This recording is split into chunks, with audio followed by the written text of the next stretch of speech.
event. And thank you for the kind introduction to me and my company, or actually it was my father's company. As already stated, we've existed since 75, and it has the weird name Pej Gruppen or Pej Gruppen, which is actually my father's initials, which makes no sense in the world of trends. And since I bought the company from my father, I added the subtitle Scandinavian Trend Institute so that I would also be able to work more internationally. As stated, we work across the lifestyle industries, and lifestyle industries is everything from fashion to food, retail, interior design, travel, media. We are 17 full-time staff members here in our farm and strategy house, and then we have 25 freelancers. My spare time hobby, apart from running this company and doing trend talks, is writing books. I've published 8 books so far, and unfortunately, most of them are in Danish, which is absolutely rubbish for Spanish people or any international people.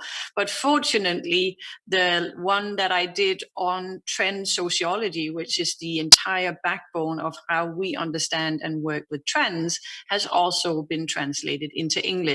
So if any of you are interested, there is a book and a site called trendsociology.com, where you can read about how we distinguish between gigatrends, megatrends, microtrends, and fads, and how we basically steal from all sorts of disciplines, from psychology, from economics, from statistics, from sociology, from every range of discipline or theoretical thinking that helps us understand what's going on in the minds of the modern consumer and what are they going to demand in the future.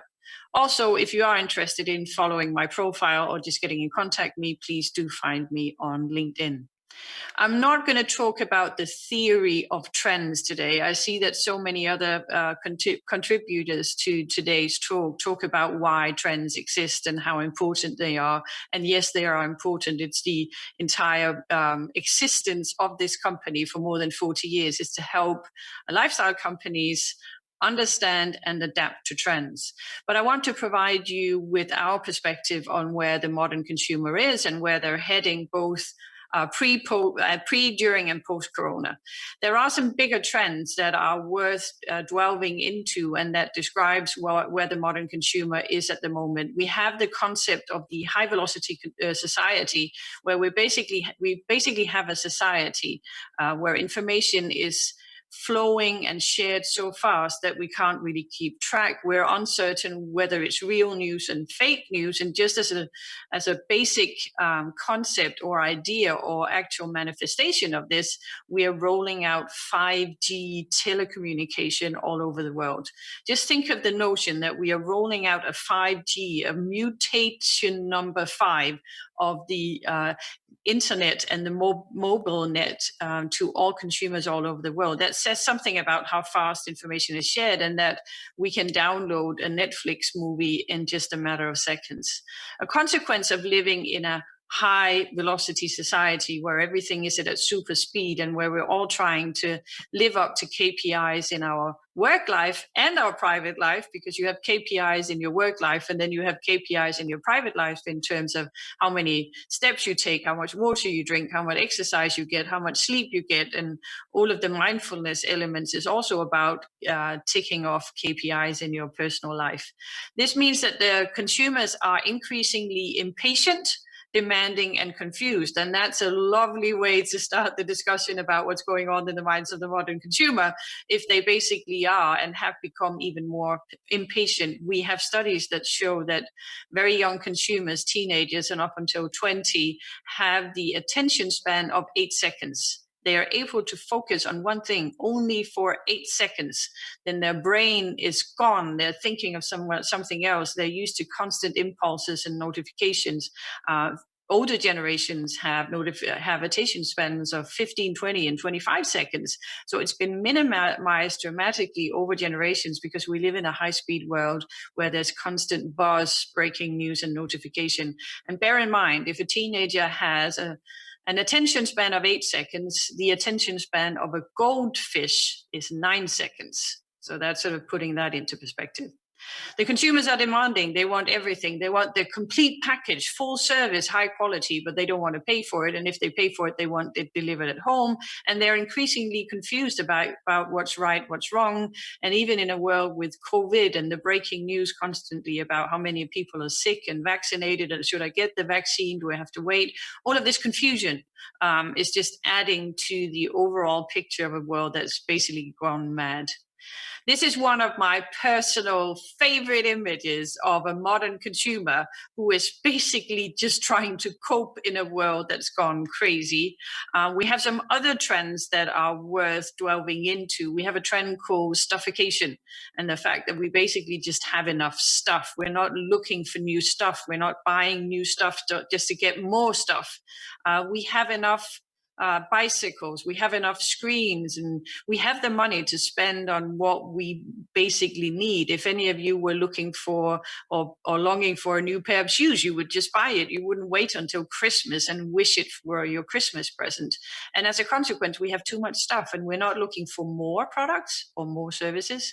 We're looking for better services and better products. So the overall trend called from more to better is sort of what encapsulates the overall stuffication trend. Also one of my personal favorite words.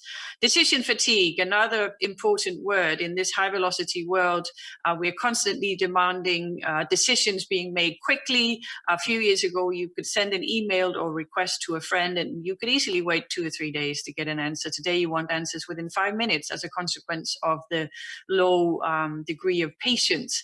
But we also have so many decisions that we have to make every day that there's a concept called decision depletion or decision fatigue, that during your day, your brain is actually depleted from good, rational, well thought out decision power. And by end of day or 9ish at night, you should not shop online or make any life altering decisions because your brain is basically not there. On average, it's 2,000 decisions we make every day.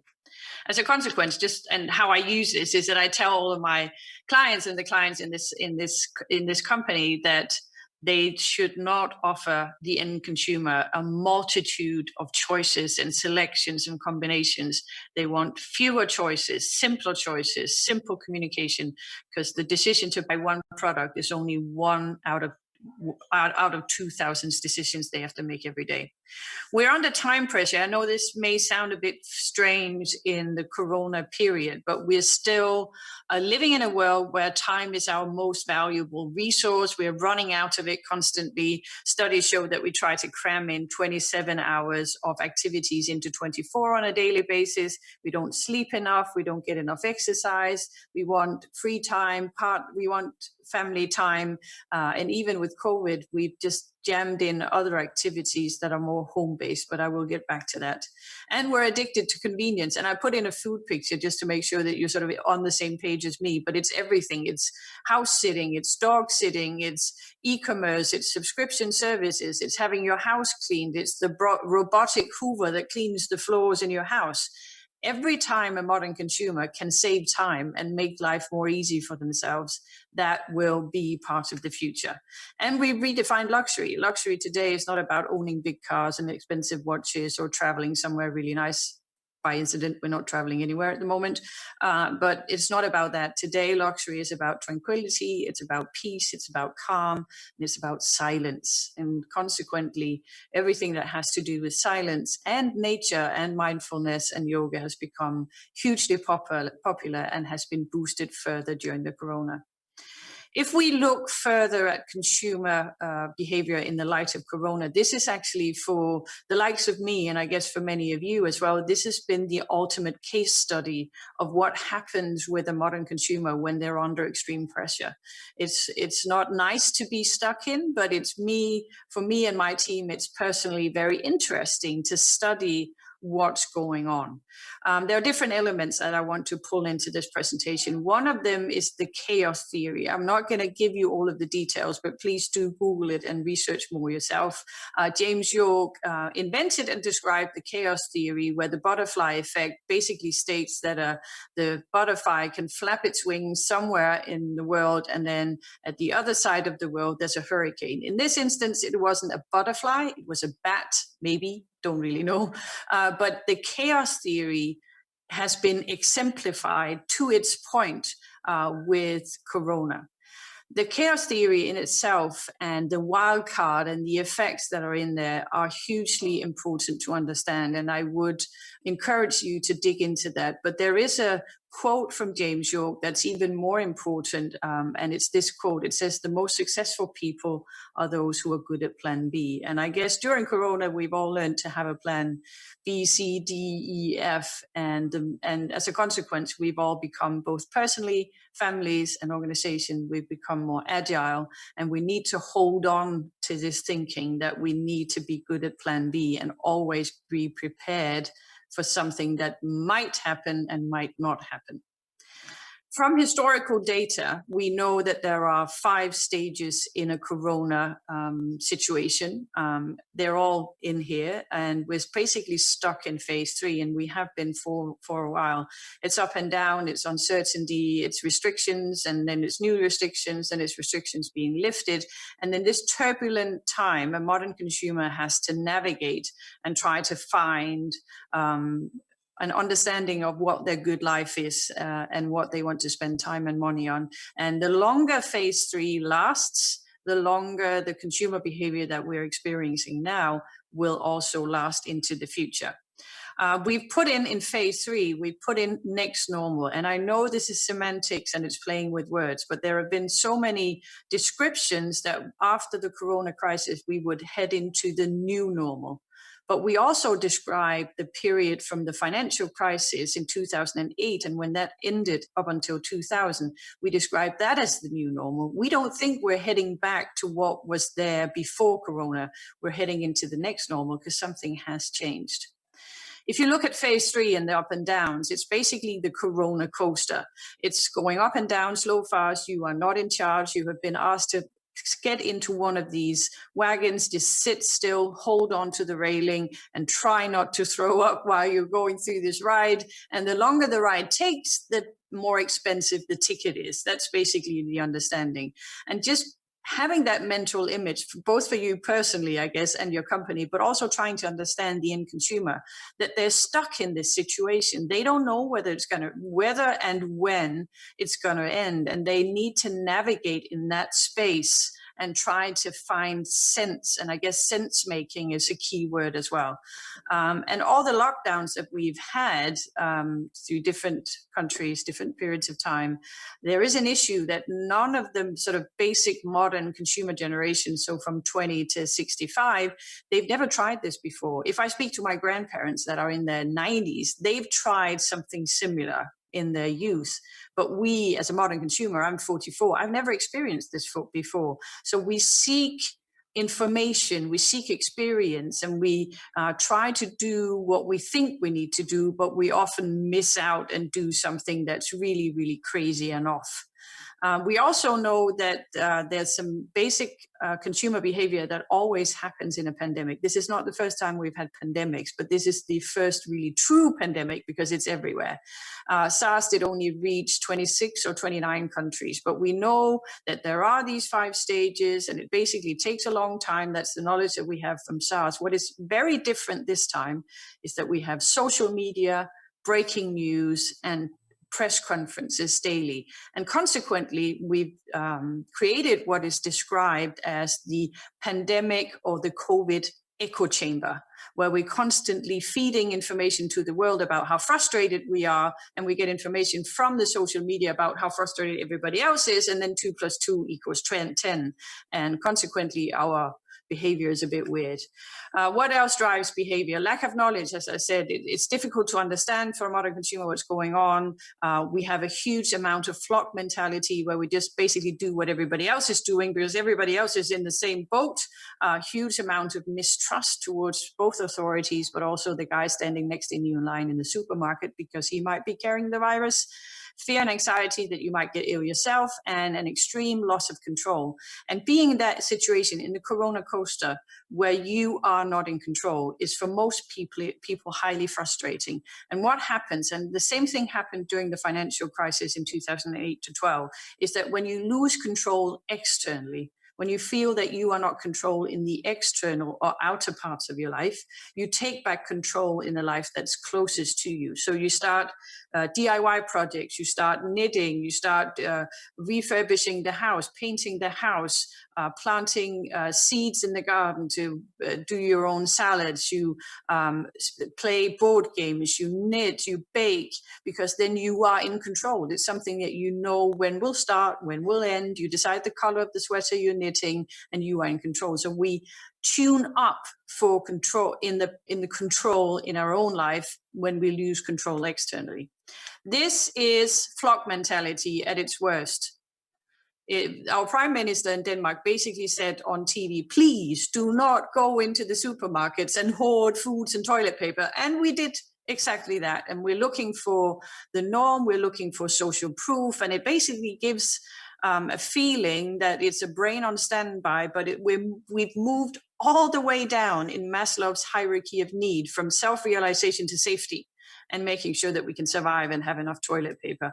And we've seen some of the best and worst of humanity, where everybody else is hoarding toilet paper, others are hoarding guns. And I would never tell my kids to put a plastic bag over their heads. But again, they are in control. They feel the world is dangerous. They want to take control. This guy is also in control in terms of social distance. It looks absolutely crazy, weird and everything, but he is in control. And that's basically what it's all about, that when you feel that you've lost control or lost understanding of what's going on externally, you try to balance it out by control at home.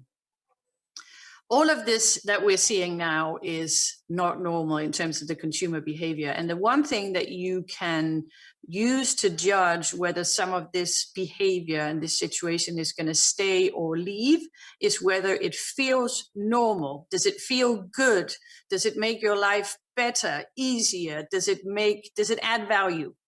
If it doesn't add value, if it doesn't feel good, if it doesn't feel normal, it will disappear. In co-example, face masks. As soon as we can drop the face mask, we will drop them. As soon as we can move into physical stores, we will do that.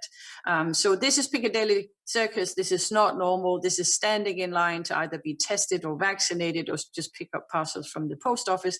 This is not normal. It does not feel good. This is a first day of school in Denmark in August, where parents are normally invited into the classroom, but they weren't invited. They were asked to stand outside and look into the classroom. It does not feel good. It is not normal. So use that indicator. Does it add value? Does it make my life easier? On the other hand, some of the things that have changed has made our life easier. Internet shopping, being more at home, working from home, traveling less, polluting less. That's all brought value to our life. It's made life easier, better, and as a consequence, we will take that with us into the future. If we look at the bigger picture and some of the slides and trends that I started out with, we were basically longing for time, focus, calm, family time. And we were granted that in excessive amounts because we were asked to stay at home through several lockdown periods. And studies show that we were highly frustrated and had a very hard time adjusting to all of this time. But then during the fall of 2020, we realized that this might actually be something good and that we could use it for some constructive home-based family time. We also even saw a Facebook group that celebrated all of the activities that you didn't have to take part of due to Corona, and that was baby showers and birthday receptions and Christmas arrangements where you can just say, nope, I'm not coming due to Corona, but we will have a problem end of year 2021 where we can't pull out the Corona card and say, I'm not coming.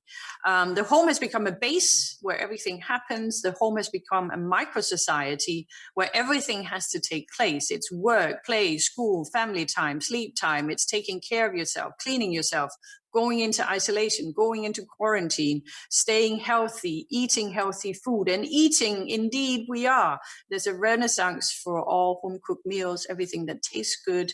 And as a consequence, we've all gained quite a few Corona kilos that we need to combat at some point. If you pile all of this behavior up and ask, is all of this behavior, is that new and what can we learn from it? The overall answer is no, this is not new. We're seeing the exact same behavior now as we did during the financial crisis from 2008 to 12. What is different this time that it's everybody, we're all in the same boat, and that we are living under extreme restrictions. Back in 1981, the renowned trend forecaster Faith Popcorn came up with the word cocooning, and it says the need to protect oneself from the harsh and unpredictable realities of the outside world.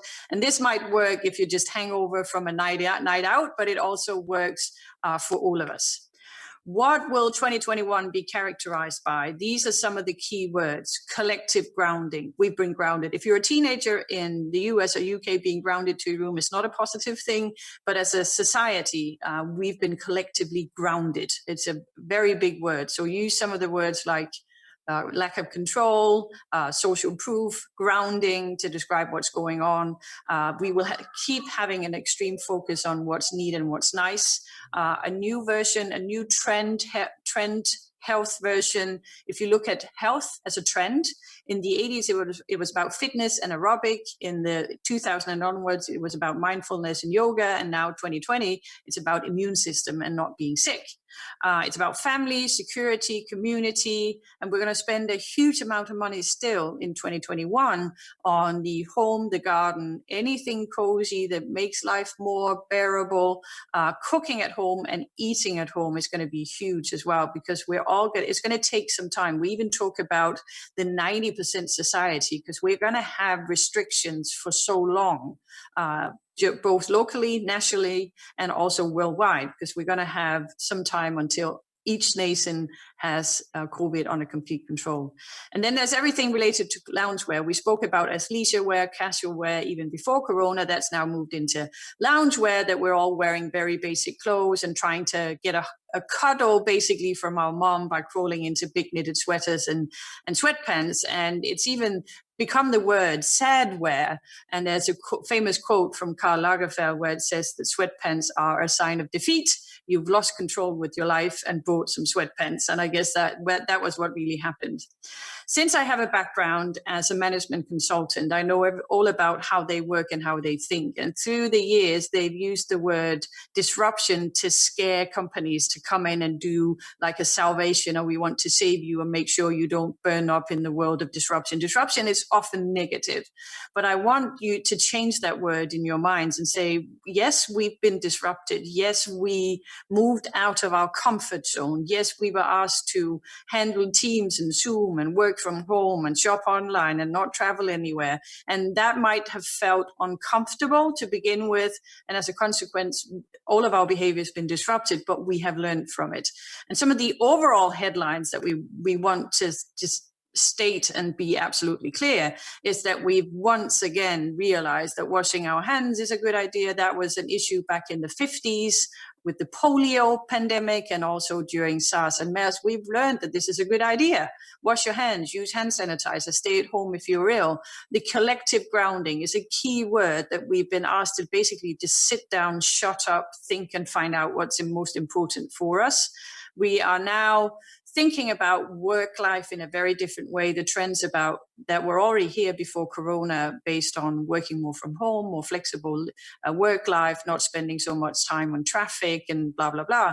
They were already here, but they've been pushed ahead 5 years and 5 months. And we are now seeing more office space, being more flexible, having rooms where it's quiet, and or even handing out noise cancelling headphones to all employees, and just, thinking about how to make the workplace more both effective, but also a nicer place to stay. And then everything that could be digitized has probably been digitized, even trend talks like this, which took some adaptation from our side as well, just staring into a camera and not really being sure whether you're still alive or you're all asleep or you've left the room. It's a bit strange, but it works. And we see more and more hybrid conferences and events being set up where something happens on stage, something happens digitally. We've seen some of the higher educations like the universities are saying we have good experience with teaching online. And even if we have students who can't participate or are sick or ill, they can just watch it on demand afterwards. And I've just been asked for the second time to teach a course at an MBA study in New York. And that was not possible before Corona, because no one would think we have an MBA class in New York, we would need a lecturer from Denmark. It wouldn't make sense, but now it makes sense. E-commerce has expanded in all of the areas where it was present already, it's exploded. And then in all of the types of businesses where it wasn't really present already, it's expanded. So we see e-commerce everywhere. And then we will see at the back of this a renaissance for retail, because we're all missing out. We're all missing the physical world. We're all missing coming out into a real room, touching stuff, being guided, having good service. The question is, what comes next? If I want to pull some headlines up, we went from experiences in the fall of 2019, from experiences to survival, from extrovert to introvert, from being curious to seeking security. And this is perfectly normal crisis behavior, but under extreme circumstances. And when this ends, you don't have to think really hard about what happens, because this is what's going to happen. We're going to go from survival to experience, from being introvert to being extrovert, from seeking security to being curious. And we expect, as many other people in the finance industries and experience industries, that we will see a repeat of the roaring 20s that were here in the 1920s.